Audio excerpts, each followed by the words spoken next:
Good morning, students. Today we are going to start our new chapter, that is chapter number 3, current electricity. लेकिन इस chapter को पढ़ने से पहले अगर आपने चैप्टर सेकंड के इलेक्ट्रिक पोटेंशियल वाले वीडियोस अगर नहीं देखे हैं तो आपको इस चैप्टर में कुछ प्रॉब्लम्स हो सकती है, कुछ कॉन्सेप्ट उस टॉपिक के ऊपर डिपेंड है। तो इसके पहले आप चैप्टर सेकंड के इलेक्ट्रिक पोटेंशियल वाले वीडियोस ज़रूर देख लें। So let us start the chapter current electricity.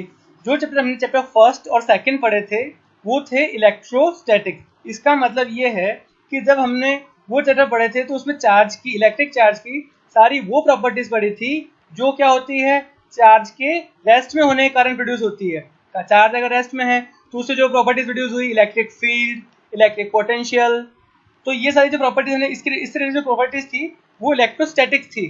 अब हम बात करेंगे current electricity. It is the branch of electronics which deals with the study of charge in the motion. इसका मतलब इस चैप्टर में हम इलेक्ट्रिक चार्ज की सारी वो प्रॉपर्टीज पढ़ेंगे जो क्या होती है, चार्ज के मोशन में होने के कारण प्रोड्यूस होती है।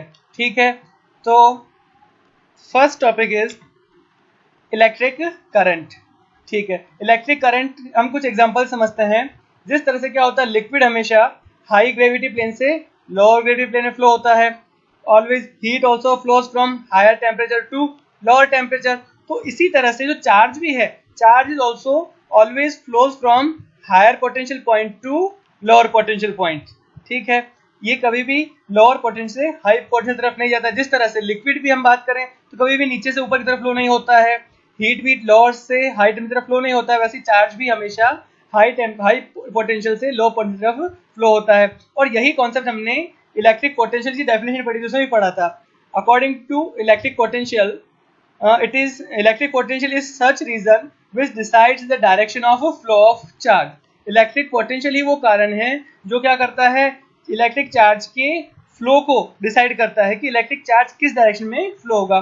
फॉर एग्जांपल, अगर हमारे पास दो पॉइंट है और उन दोनों पॉइंट्स का जो पोटेंशियल है, अगर इन दोनों पॉइंट्स का पोटेंशियल सेम है, इसका मतलब इन दोनों के बीच में इलेक्ट्रिक चार्ज मूव नहीं करेगा, इसमें इलेक्ट्रिक करंट फ्लो नहीं होगा। इसका मतलब इलेक्ट्रिक करंट के, इलेक्ट्रिक चार्ज की फ्लो होने के लिए सबसे पहले दो पॉइंट्स के बीच में पोटेंशियल का डिफरेंस होना जरूरी है। पोटेंशियल डिफरेंस होने के बाद में हाई पोटेंशियल से लो पोटेंशियल तरफ इलेक्ट्रिक चार्ज फ्लो होता है। इसका मतलब हमारी डेफिनेशन क्या हुई, definition of electric current, the rate of flow of electric charge is called electric current, it is denoted by I.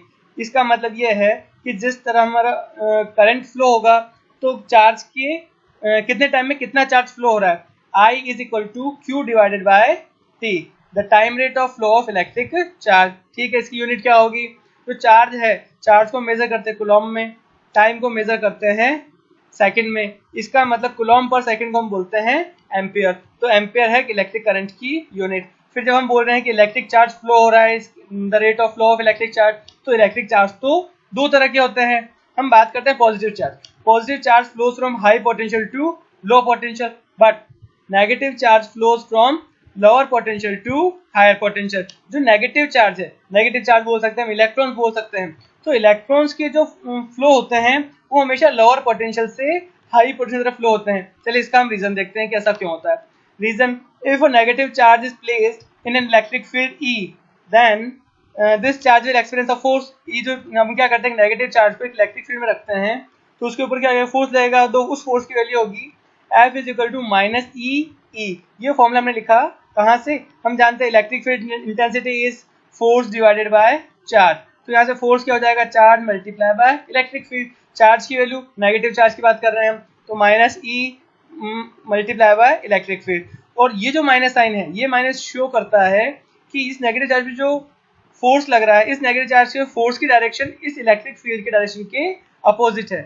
The direction of force is just opposite to direction of electric field। और इस force के कारण ही इस negative charge पे क्या होता है, एक एक्सेलरेशन एक्ट करता है, वो इस एक्सेलरेशन के साथ मूव करता है। तो एक्सेलरेशन का फॉर्मूला क्या होगा, force divided by mass of electron, mass of negative charge. तो इस एक्सेलरेशन जाएगा minus E divided by m। तो यहाँ पर भी जो माइनस साइन है ये शो करता है कि जो एक्सेलरेशन की डायरेक्शन है इलेक्ट्रिक फील्ड के जस्ट अपोजिट है। दैट्स व्हाई जो हमारा नेगेटिव चार्ज है, नेगेटिव चार्ज हमेशा क्या होगा, लोअर पोटेंशियल से हाई पोटेंशियल तरफ मूव करेगा। दैट्स व्हाई नेगेटिव चार्ज की डायरेक्शन होती है वो पॉजिटिव चार्ज के फ्लो की डायरेक्शन के अपोजिट होती है। सो अब हमारे पास क्या हो गया, दो तरह के करंट हम बोल सकते हैं, first conventional current, second is electronic current.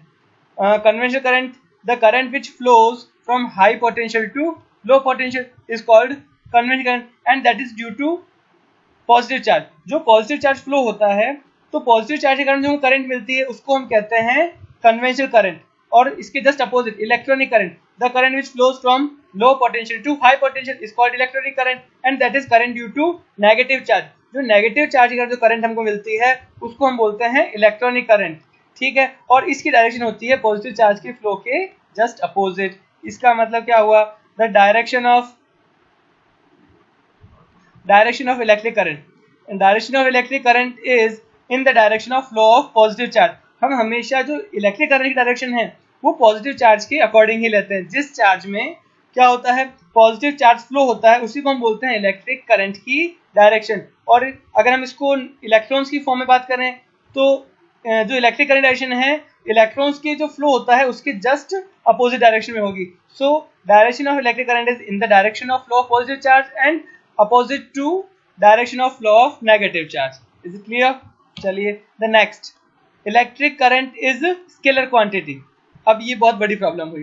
क्या हुआ, अगर हम अभी जस्ट पहले टॉपिक में बात करके आए कि इलेक्ट्रिक करंट की डायरेक्शन, अगर डायरेक्शन है इसका मतलब इलेक्ट्रिक करंट क्या होना चाहिए, ये वेक्टर क्वांटिटी होनी चाहिए। लेकिन अब हम बोल रहे हैं electric current is scalar quantity. It seems that electric current is vector quantity because we always show direction of current in the circuit. हम जब भी सर्किट बनाते हैं तो हम उसमें सबसे पहले करंट की डायरेक्शन जरूर शो करते हैं। इसका मतलब डायरेक्शन शो किया है, इसका मतलब इलेक्ट्रिक करंट वेक्टर होना चाहिए। But the fact is that electric current is scalar quantity. Electric current vector नहीं होकर स्केलर क्वांटिटी है। What is the reason? Because electric current does not follow the law of vector addition. अगर electric current क्या है, vector quantity है, तो उसको क्या करना चाहिए, जो वेक्टर एडिशन के रूल्स हैं उनको फॉलो करना चाहिए। लेकिन इलेक्ट्रिक करंट वेक्टर एडिशन के रूल को फॉलो नहीं करता है। चलिए इसको हम इस एग्जांपल समझते हैं। फॉर एग्जांपल हमारे पास क्या है, दो करंट है।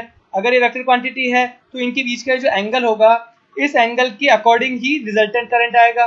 लेकिन हम जब बात करते हैं इसके अंदर क्या हो रहा है, ये थर्ड ब्रांच है, इसके अंदर जो रिजल्टेंट करंट है, इसके अंदर क्या होगा, इसके अंदर जो करंट आएगा यहाँ से 3 एम्पियर आया, इस डायरेक्शन से 5 एम्पियर आया, और जो थर्ड ब्रांच इन दोनों का रिजल्टेंट है वेक्टर एडिशन हुआ तो यहाँ पर तो 8 एम्पियर आ रहा है। जबकि इन दोनों के बीच में एंगल से वेक्टर एडिशन के रूल्स होते हैं, तो उससे आंसर कुछ और आना चाहिए था। ठीक है, इसी एग्जाम्पल को हमने क्या किया, कुछ और एंगल सेट किया। हमारे पास ये I1 करंट यहाँ से आया, ये I2 करंट दूसरा है, इन दोनों के बीच में एंगल इस बार कुछ और है। इसके बावजूद भी जब हमारे पास जो थर्ड ब्रांच है, इसमें जो टोटल करंट है दैट इज ऑल्सो 8 एम्पियर। इसका मतलब ये है कि जो करंट की हमारे पास करंट के दो करंट है, उनके बीच में एंगल के ऊपर थर्ड ब्रांच में करंट की कोई वैल्यू डिपेंड नहीं करती है।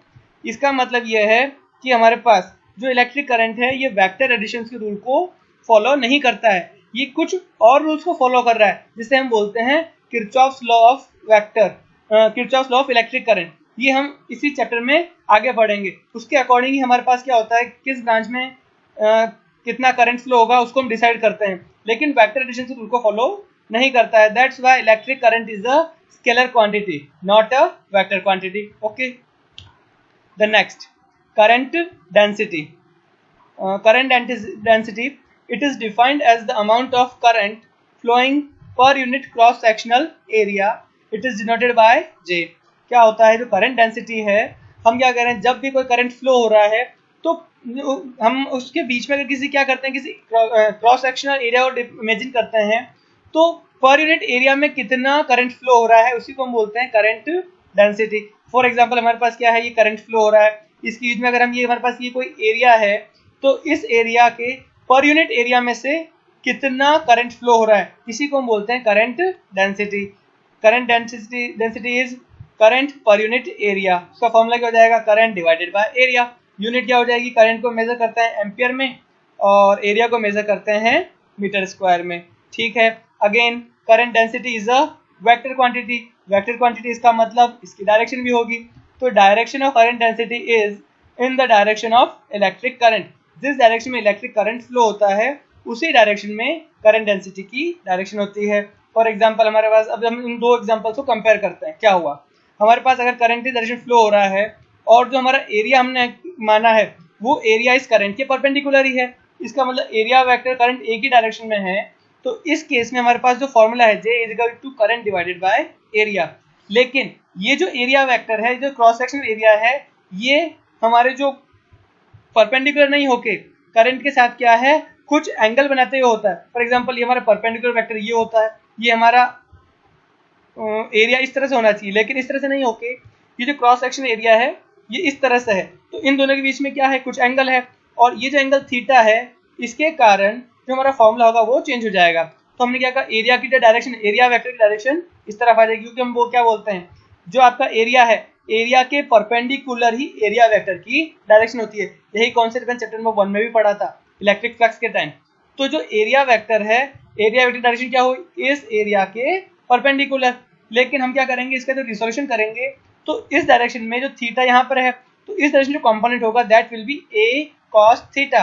तो जो इलेक्ट्रिक करंट की डायरेक्शन है उसमें जो एरिया वेक्टर कंपोनेंट है वो कौन सा होगा, a cos theta. So the formula of current density is again converted, जो करंट डेंसिटी का फॉर्मूला है वो भी क्या हो जाएगा, J is equal to I upon A की जगह I upon A cos theta हो जाएगा, जब क्या हो, हमारा एरिया वेक्टर करंट के साथ कुछ एंगल बनाते हो, तो क्या हो जाएगा, J is equal to I upon A cos theta. तो आज के लेक्चर में हमने इलेक्ट्रिक करंट और करंट डेंसिटी के बारे में पढ़ा।